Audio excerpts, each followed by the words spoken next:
지난 2022년 지방선거에서 서울시장 자리를 지킨 동시에 서울시 의회 과반 의석까지 차지한 국민의힘.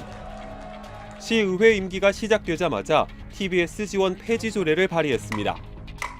지원을 중단하겠다는 이유는 TBS 대표 시사 프로그램이었던 김어준의 뉴스공장이 지나치게 편향됐다는 것이었습니다.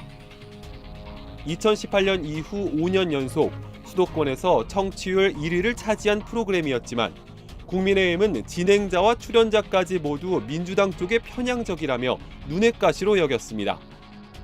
지금 TBS 때문에 이 시민들의 불만이나 고통이 이루 말할 수가 없습니다. 어떻게 해야 되겠습니까? 그 위상에 걸맞는 공정성을 확보해야 된다는 게 저희들의 생각입니다. 따라서 이미 기능이 쇠퇴한 교통방송으로서의 기능도 이번 기회에 새롭게 정립을 해서 압박 강도가 높아지면서 김어준의 뉴스공장은 그해 12월 폐지됐습니다. 편향됐다고 비판하던 유일한 프로그램이 없어졌는데도 TBS에 대한 공세는 멈추지 않았습니다. 서울시의 예산 지원 폐지 조례가 통과된 이후 2021년 380억 원 가량이었던 서울시 지원금은 매년 크게 줄었고 지난해 행정안전부가 정부 출연기관에서 제외하면서 아예 지원 근거마저 지워버렸습니다. 서울시는 민간 투자 유치 등으로 재원을 확보하면 된다며 사실상 민영화의 길로 떠밀었지만 정작 방통위가 정관 변경을 불허하면서 TBS는 이러지도 저러지도 못하는 상황이 이어졌습니다. 지원금이 완전히 끊기면서 각자의 프로그램에서 묵묵히 일하던 많은 직원과 그 가족들은 순식간에 생계의 위협을 받게 됐습니다. 저는 교통을 전하는 사람인데 제가 뭐가 편향적이었을까요?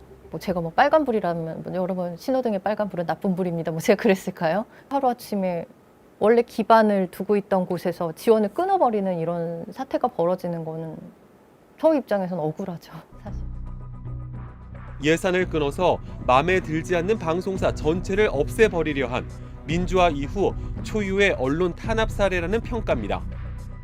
프로그램 하나, 뉴스 하나 잘못됐다고 해서 방송사를 없애고 언론사를 없앤다면 민주주의의 기본인 언론 자유 보장이라는 게 침해를 받는 일이 되지 않습니까? 이거는 있어서는 안 되는 일이다.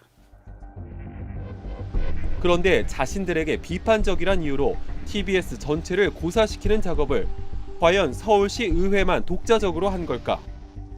TBS 사태와 관련해 자신은 아무런 역할을 하지 않았다며 책임을 피해왔던 오세훈 서울시장.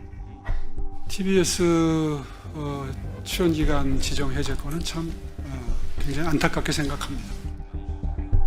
TBS 폐국을 생각해 본 적도 지시한 적도 없다고 주장했습니다.